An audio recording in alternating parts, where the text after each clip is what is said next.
요나단과의 약속 20년도 넘었습니다. 20년도 넘은 그 약속을 다윗은 잊지 않았고 그 약속을 지키기 위하여 사람들을 수소문해 가지고 힘들게 이제 무비보셋이라는 요나단의 아들을 찾게 됩니다.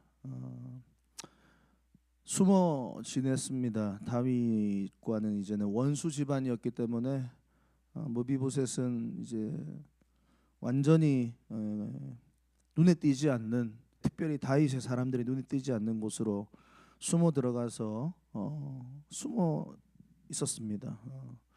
그런데 다윗이 그를 이제 찾아서 오라고 하는 거예요. 그래서 다윗 앞으로 지금 나아갔죠. 이게 이제 사울의 집안의 종 시바의 부름을 받고 또 왔는데, 오늘 이제 어떻게 보면은 무비보셋은 얼마나 두려움 가운데 이 앞으로 다윗 앞으로 나아갔겠습니까? 다윗이 자기를 찾는 이유가 뻔하다 생각한 겁니다. 분명히 자기를 죽일 것이다, 나를 없앨 것이다, 원수의 집안이기 때문에 모든 뿌리를 잘라버릴 것처럼 나를 잘라버릴 것이다. 이제 두려움 속에서 완전히 이제 부들부들 떨면서 갔습니다. 그런데 오늘 7절에 보니까 다윗이 이해할 수 없는 말을 합니다. 무서워하지 말고 안심시켜 줍니다. 그의 마음에 두려움과 걱정과 죽음의 위협과 공포 속에 있는 그에게 무서워하지 말라. 어제 말씀은 무비보셋이여 하면서 그를 아주 사랑스럽게 부릅니다. 그러면서 하는 말이, 내가 반드시 너의 아버지 요나단으로 말미암아 너에게 은총을 베풀 거다. 도저히 이해할 수 없는 말을 합니다. 은총, 헤세드라는 단어라고 말씀드렸죠. 이해할 수 없는, 진실되면서도 변함없으면서도 끝까지 너에게 사랑을 베풀 것이다, 이렇게 말하는 겁니다. 그리고 이후에 더 놀라운 말은, 네 할아버지 사울의 모든 밭을 땅 너에게 땅 주겠다. 지금 몸에 장애를 가지고 있는 이 무비보셋은 도망자 신세였기 때문에 땅 한 평 있는 사람이 아닙니다. 근데 땅을 준답니다. 새로운 인생을 살아갈 수 있도록. 그리고 더 놀라운 사실은, 너는 항상 내 상에서 같이 먹을 거다. 이런 말은, 내 상에서 같이 먹는다, 이 말은 왕과 같이 겸상한다는 말은 가족만 겸상할 수 있는 거예요. 너를 가족으로 내가 인정해 주겠다. 그러니까 지금 도저히 이해할 수 없는 이야기를 하나하나 지금 하고 있는 겁니다, 다윗이.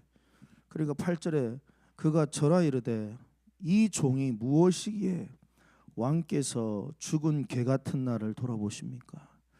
이것은 그냥 단순한 겸손의 표현이 아니라 정말로 무슨 놀랍고 또 감동적이고 지금 감격 가운데에 지금 이 고백을 아마 울면서 하지 않았을까? 왕이여, 죽은 개 같은 나를 왜 이렇게 돌아보십니까? 왜 이렇게 챙깁니까? 하면서 이제 이야기를 하는 것입니다. 그래서 이제 밑에 9절에서도 보면 계속해서 왕이 계속해서 내가 너를 이렇게 하겠다, 이렇게 말하죠.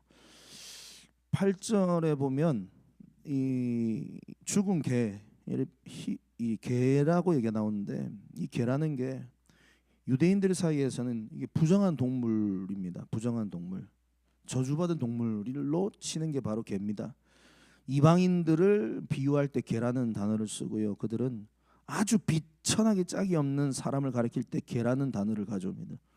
그런데 그냥 개도 아니고 죽은 개, 다시 말하면 자신을 완전히 바닥으로 격하시키고 상대방은 한없이 높이는 표현이 바로 죽은 개라는 표현입니다. 예전에 다윗이 사울을 만나는 장면에서도 다윗이 자신을 죽은 개로 표현한 적이 있습니다. 성경 읽어보면 사무엘상 24장에. 그러니까 나는 바닥 중에 바닥입니다. 나는 정말로 비천하게 짝이 없는 인간입니다. 그 얘기입니다. 그러니까 무비보셋은 자신의 처지를 알아요. 그리고 자기 눈앞에 있는 다윗이 어떤 존재인가 알아요. 다윗은 가장 높은 최고의 군주, 절대적 왕이었고 자기는 몰락한 왕가에 숨어 사는 자손, 어떻게 보면 원수죠. 원수 집안이죠. 지금까지 숨어서 지냈던 사람, 꼼짝없이 죽게 되었다고 생각하고 나왔는데 지금 오히려 땅을 받고 또 사울의 나머지 뒤에 보면 전 재산을 또 무비보셋이 또 받고 공궤도 받고 왕이 상에서 먹는 특권까지 받고 지금 감격적인 8절의 그의 고백입니다. 이 종이 무엇이간데 무엇이기에 왕께서 죽은 개 같은 나를 돌아보십니까? 여러분, 이 고백이 사실은 영적으로 보면 저와 여러분들의 고백인 줄 믿습니다. 우리가 다 죽은 개 같은 존재입니다. 내가 주님 앞에서, 내가 하나님 앞에서 죽은 개 같은 존재입니다. 높고 위대하신 하나님 앞에 설 수 없는 가장 더럽고 가장 초라하고 가장 자격 없는 자가 바로 저와 여러분들이었습니다. 하나님과 원수된 자들이었습니다. 늘 죽음, 심판 생각하면서 두려움 속에서 살았던 자들이었습니다. 그런 자들을 우리 하나님께서 예수 그리스도의 보혈의 은혜로 우리의 죄를 씻어주시고 우리의 모든 것들을 회복시켜 주신 말도 안 되는 은혜를 받은 자가 바로 저와 여러분들인 줄 믿습니다. 그래서 특권을 누렸어요. 무슨 특권? 하나님의 상에서 같이 먹고 마시는 하나님의 자녀가 되는 특권, 하나님을 아바 아버지로 부를 수 있는 특권, 그리고 우리가 무엇이든지 어느 때든지 구할 수 있는 특권, 그러니까 말도 안 되는 특권을, 은혜를 우리가 받았다 이 말이에요. 여러분, 우리에게 이 무비보셋의 감격이 있는가? 오늘 이 아침에 무비보셋이 이 8절의 고백을 그냥 했겠습니까? 울면서.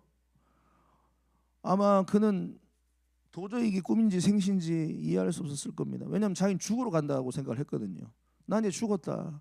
나는 내일이라도 사형당할 것이다. 지금이라도 죽을 것이다. 근데 이 죽음은커녕 말도 안 되는 이런 은혜와 은총, 헤세드를 받으니까요.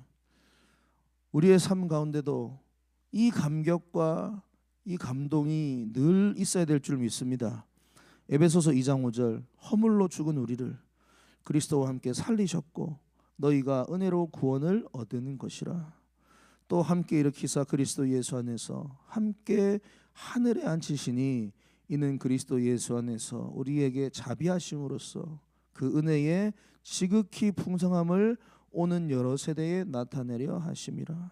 에베소서 2장 5절에 7절입니다. 오늘 우리를 예수 그리스도와 함께 하늘에 앉히시고 우리에게 자비하심을 보여주신 그 하나님의 은혜를 찬양하는 새벽 되기를 바랍니다. 그리고 9절과 10절에 이어서 보면 사울의 시종 시바를 불러서 또 계속해서 구체적으로 더 이제 말합니다. 사울과 그의 온 집안에 속한 것은 내가 다 네 주인의 아들에게 주었다. 그러니까 요나단 다 줘라 이 말입니다. 사울의 모든 그 집안의 재산, 어떤 모든 것들을. 무비보셋은 거지였거든요. 근데 무비보셋에게 다 줘라. 10절, 너와 네 아들과 네 종들은 그를 위하여 땅을 갈고 거두어 네 주인의 아들에게서 양식을 대주어라. 이제 공개하라 이 말입니다. 이거 이제 무비보셋을 이렇게 너희들 나머지 사람들이 공개해라. 왕처럼 모셔라 이 말입니다. 그러나 네 주인의 아들 무비보셋은 항상 내 상에서 떡을 먹을 것이다. 내 가족이다. 내 일원이다. 건드리면 안 된다. 이런 얘기죠. 그리고 이제 넘어가서 11절에 시바가 그대로 준행하겠습니다. 이렇게 말을 합니다. 그리고 무비보셋이 왕자 중 하나처럼 왕의 상에서 함께 식탁 교제를 하게 됩니다. 여러분, 이 말씀을 통해서 깨달아야 될 은혜가 뭘까요? 여러분, 사랑을 함에 있어서요. 어저께도 말씀을 드렸지만 우리가 진짜 누군가를 사랑한다면 말로만 하는 것이 아니라 혀로만 하는 것이 아니라 진정한 실천이 반드시 따라가야 된다. 지금 다윗은 말로만 무비보셋을 위하고 있지 않습니다. 실제적으로 하나부터 열까지 다 지금 방향 디렉션을 주고 있고요. 특별히 자기 식탁에 앉혀가지고 같이 먹는 다윗의 입장에서는 수고죠. 행위죠. 실천이죠. 그러니까 다윗에게는 진짜 예수의 마음이 있는 거예요. 진짜 누군가를 사랑하고 누군가를 이렇게 섬기는 이 모습이 다윗에게는 진실로 그 사람이 감동받을 수 있을 정도까지 가고 있는 겁니다. 무비보셋은 평생 아마 이 날을 기억했을 겁니다. 누가복음 10장에 보면 선한 사마리아인 비유가 나오죠. 강도 만났습니다. 산을 넘어가다가.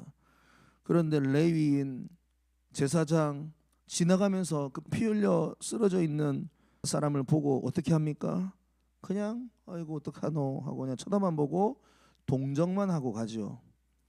그런데 사마리아인이 그 옆을 지나가다가 강도 만난 사람을 보고 어떻게 합니까? 가까이 다가가서 응급처치해 주죠. 그리고 주막으로 데려가죠. 그리고 거기서도 돌봐주죠. 그리고 그 다음 날까지도 돌봐주다가 떠날 때 비용까지 다 부담해 주죠. 누가복음 10장에 보면 나옵니다. 여러분, 이게 진짜 사랑이에요.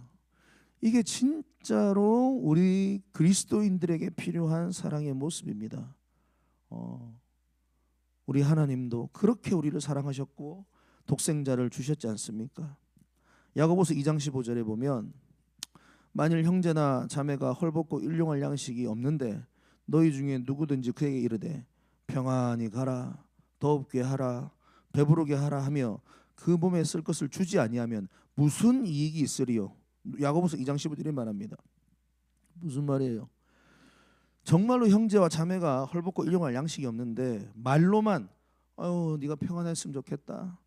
아이고 네가 춥지 더웠으면 좋겠는데 배부르면 좋겠는데 말로만 그러면서 그 몸에 쓸 것을 주지 않으면 이게 무슨 이익이 있겠느냐.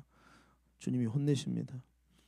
분명히 우리의 삶 가운데 또 우리의 또 교회와 또 우리 쌀가족들 또 우리 아이들 분명히 필요함이 있어요. 분명히 때로는 그들에게 필요함이 있어요. 그럴 때에 우리가 나서서 우리가 몸으로 우리가 행함으로 사랑을 실천하는 참된 그리스도인 되시기를 바랍니다. 요한일서 3장 18절에도 자녀들아 우리가 말과 혀로만 사랑하지 말고 오직 행함과 진실함으로 하자. 결국은 우리의 수고가 우리의 헌신이 들어가야 돼요. 말로만이 아니에요. 13절에 보면 그런데 무비보셋이 항상 왕의 상에 먹음으로 예루살렘에 사니라 그는 두 발을 다 절었다. 어제 말씀을 드렸듯이 5살 때 그의 유모가 그를 안고 도망가다가 그를 떨어뜨려서 장애인이 됐습니다. 어떻게 보면 그는 이제 평생 이렇게 절뚝거리며 두 발 다 절뚝거리며 심각한 장애를 안고 살아간. 성경이 근데 그가 이렇게 두 발을 절었다는 얘기를 반복하고 있거든요. 결국 우리의 사랑의 대상이 저는 우리 미라클 교회가 특별히 장애인에 관해서도 실제적으로 정말로 어려운 육체적인 장애를 가진 그런 자들을 향한 예수의 마음, 이 말씀을 통하여 우리 미라클 교회에 주고 있다고 저는 생각을 합니다. 그 당시에 신체에 결함이 있다, 문제가 있다. 이것은 고대 시대는 부정한 자, 하나님의 저주를 받은 자 그런 개념이 있어요. 그래서 레위기 21장에 보면 아론의 자손 중에 제사장 집안이죠. 소경, 절뚝발이, 곱추 이런 자들은 성전 제사장을 맡을 수 없다는 말씀도 있습니다. 일반 백성들 중에서도 문둥병자, 유출병 이런 사람들은 성문 바깥의 삶을 살았죠. 일반인들하고 함께 살 수 없었습니다. 부정한 자로 간주된다 이 말이에요. 질병이 있으면. 그리고 우리가 요한복음 9장에 우리 함께 살펴봤죠. 예수님과 제자들이 길을 가다가 태어날 때부터 소경으로 난 자를 보고 제자들이 이상한 질문을 하지 않습니까? 왜 저 사람 왜 소경인가요? 저의 죄 때문입니까? 부모의 죄 때문입니까? 막 그런 얘기 하잖아요. 저주받았다 이 말이에요. 그런 관점에서 장애인들을 본다 이 말이에요. 우리도 말은 하지 않지만 이제 장애인들을 바라볼 때의 어떤 편견, 어떤 우리가 좀 다르다고 생각하고 혹시나 보지 않는가? 우리도 이 부분에 대한 시선을 한번 교정할 필요가 있겠구나. 그리고 우리 미라클 교회가 이런 장애인들에 대해서 육신의 어려움을 가지고 있는 자들에 대해서 더 많은 사랑을 가지고 이들을 이렇게 다윗이 무비보셋을 품은 것처럼 우리 미라클 교회도 하나님 이렇게 사랑을 실천할 수 있는 특별히 장애를 가진 자들을 더 우리가 예수 그리스도의 사랑을 품을 수 있는 좀 그런 교회가 되게 해 주십시오. 그런 하나님 공동체가 되게 해 주십시오. 그런 기도가 나오더라고요. 그래서 오늘도 우리의 미라클 교회에 하나님 사랑의 바운더리가 좀 넓어지게 하시고, 어떤 어려움을 가진 자들도 뭐 신체적인 장애뿐만 아니라 정서적이고 정신적인 장애를 가진 자들조차도 우리 미라클 교회가 좀 품을 수 있는 다윗의 사랑을 가진 좀 그런 교회, 그런 교회가 좀 되게 해주십시오. 말씀을 준비하는 그런 기도가 나오더라고요. 여러분, 진정한 사랑을 실천할 수 있는 우리 미라클 교회가 되기를 주님의 이름으로 축복합니다.